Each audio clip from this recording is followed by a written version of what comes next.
Isa sa mga pinapangarap naming akyatin ay ang Mount Pulag. Tara, samahan nyo kami kung paano namin kayang tiisin ng hirap at sakit. At sakit din sa bulsa, kapalit ng tinatagong ganda ng tinatawag nilang the playground of the God. Tara, let's go! Ha? Nasaan? Nasaan ka lang tayo? Gagin, sarap! Ang lamig!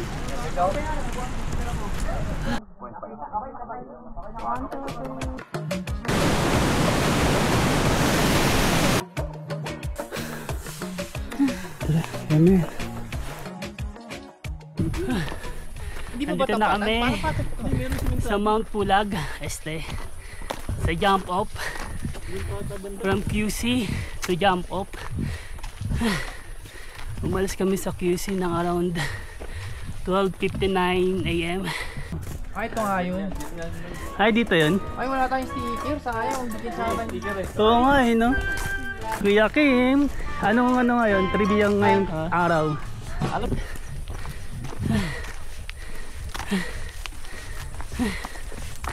So, pag alis namin sa QC, dalawang beses kami stopover sa may NLEX Shell, tsaka sa Baguio, sa may Caltex. After nun, nagpa-medical certificate kami dun sa Cordillera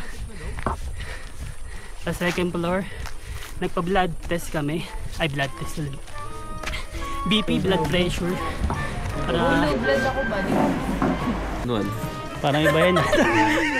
Nagbayad kami ng 150. After nun,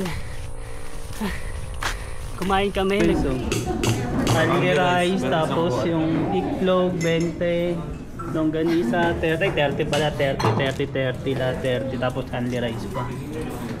Yan, kuha tayo dito. Tapos nagbaon na rin kami for the lunch ng pagkain. Sa video, pag na-edit ko na ipapakita ko.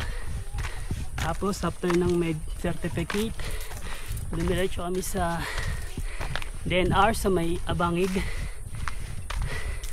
Nag-seminar kami about Mount Pulag National Park, as known Mount Pulag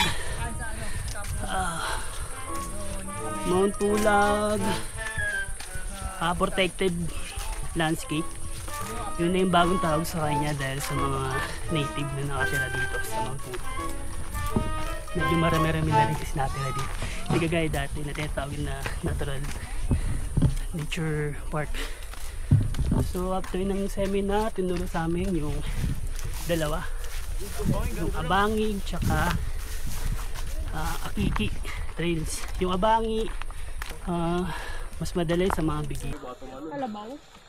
Meh! Baka ano sila? Meh! Oh! Salita! Say meh! Say meh! Say meh! So dito naman sa Akiki, tinatawag nila ang The Killer Trails. Kapagod. Ito na yung mga kasama ko. Nandito pala si Kuya Kim. Kuya Kim! Ang Alam niyo ba, ng Akiki ay galing sa salitang Kiki. At pag nanggaling ka sa Abangig, at pag exit mo sa Akiki, ang tawag sa'yo ay Kuku. Alam niyo ba kung bakit? Bakit? Wait lang, tignan ko naka... Putang ina, gago, nakakatakot. Tunginong yan, gago. Uy, gago, ayaw, gago, pag yan natanggal, gagi. Ganda. Uy! Fight ka! Na? Basic? Pinahinga lang tayo dun sa base camp. Bago tayo nakakahanap ng doon.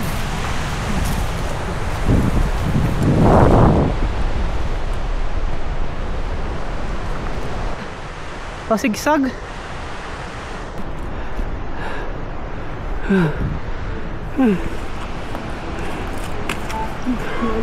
Happy birthday, James! So yun na nga, dito kami sa Mount Pulag. Akit kami.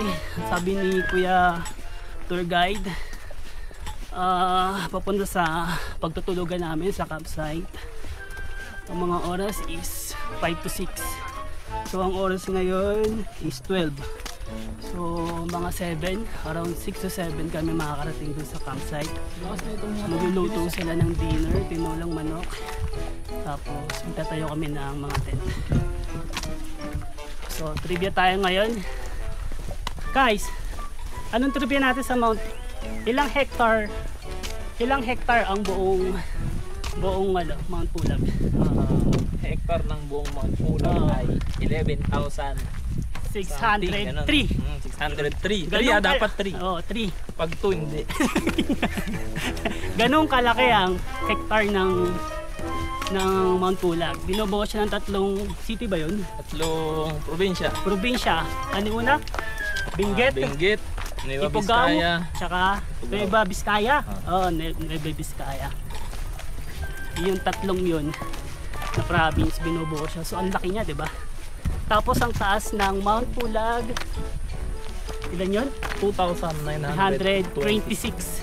So ganun siya kataas. So siya ang siya pala yung 3 highest mountain in the Philippines. So ayan, may mga tricycle dito, mga tricycle. Ayan. So naglalakad kami ngayon. May habal pala eh. Oo, may habal nga. Pwede ako sa habal? Senior ka ba? Yung dalawa pwede. Ayun no. Parang mas mahirap tong pangalawang bundok sa Oo. pinatuktok. Pag ganun siya, parang ibababa Straight. Straight yung ano niya. Straight. Ayun no. Straight siya. Mukha siyang straight. Oh. Pero ganun Tapos talaga yung kakanan, ano. sigsag ulit. Yung ankle mo, yuyupi talaga eh. Ito yung tinatawag nilang elephant trunk. Ito. Yan.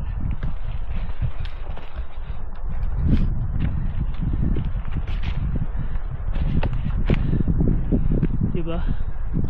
Parang Kasi tayo sa side view. Charing. Malapit na po. Itong bundok na to, pangatlong may bundok na siya. Bundok na may bundok pa sa taas, na may bundok pa sa taas. Pangatlong bundok na to, tapos meron pang bundok sa pangatlo. Ayun, mas matirik. Panglima. Yan, Matarik. Marlboro. Marlboro. Marlboro pula. Kaya pala sabi nung nandun, pinapahirapan mo yung mga ano mo ah. Mga pasyente mo ah. Ang Mount Pulag ay tinatawag as the playground of the God. So bukas tayo makarating nun. After namin matulog. Bukas. Woo! Wow!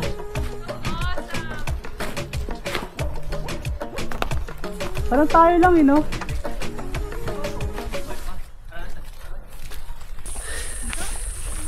Hello ma'am. Hi. Hello po. Kami po sa vlog. So yun na nga. May mga napapago, nagpapahinga.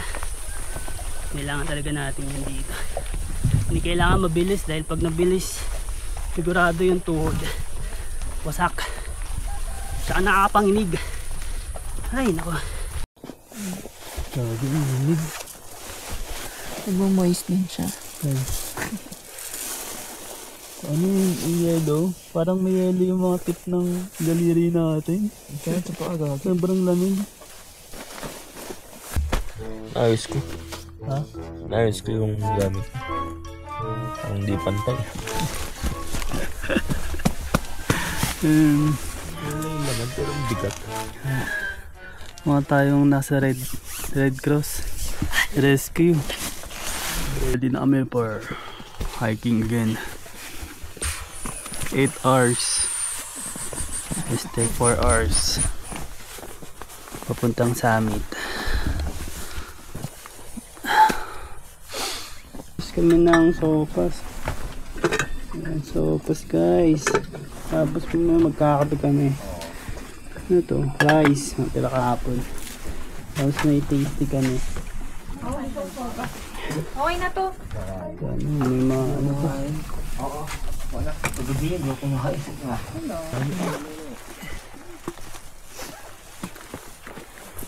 Ano dyan?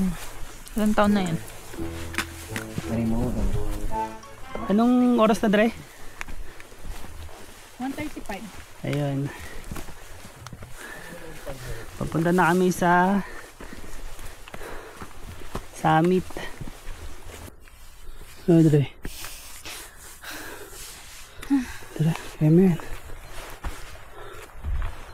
Layo na nila. Okay guys.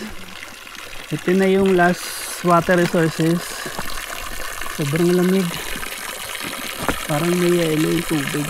Pwedeng inumin. Proceed na tayo. Going to Mount Pulag.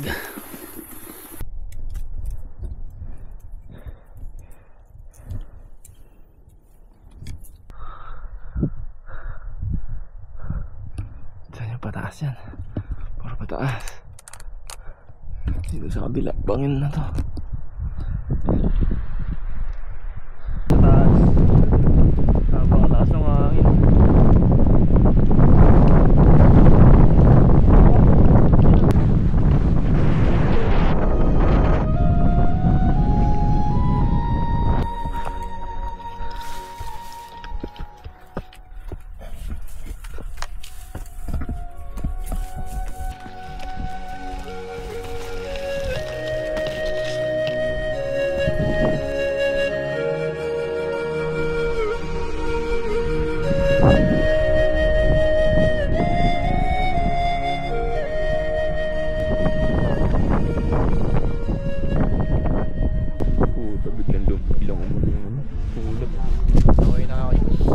Man!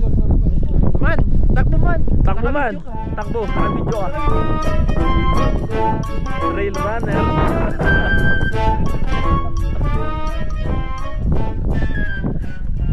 Ha? Ano? Magano ka na? Mag-video ka.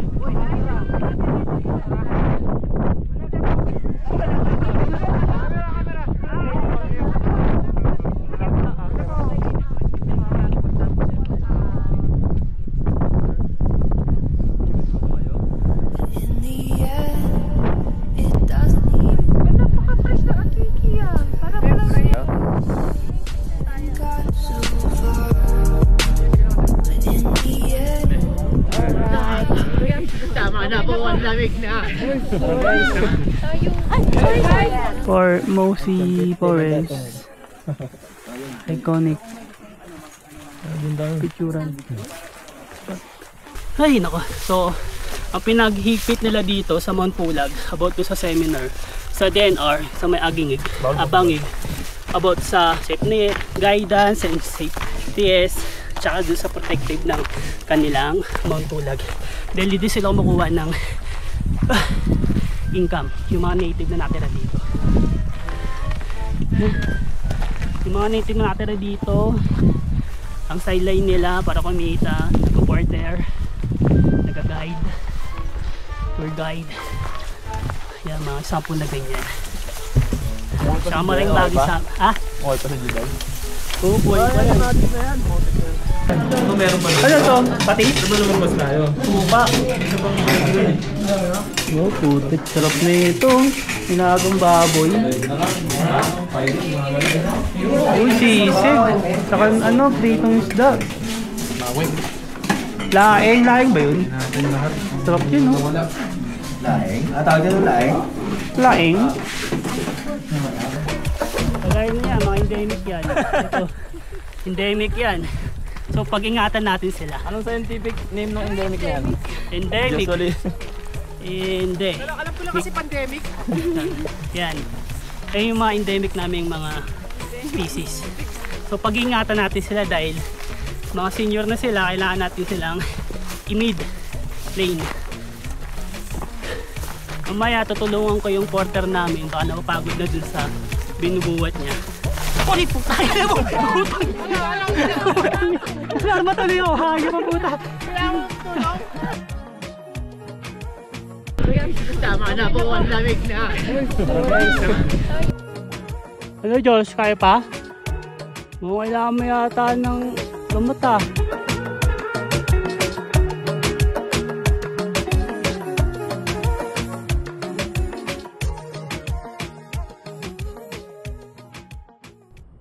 But wait, di pa nagtatapos dito. Inimpisahan ko naman na tong kalokohan na to. Tara, samahan nyo kami sa pinakamahirap akitin sa buong Pilipinas, ang Mount Giting-Giting sa isla ng Romblon. See ya! Bye-bye!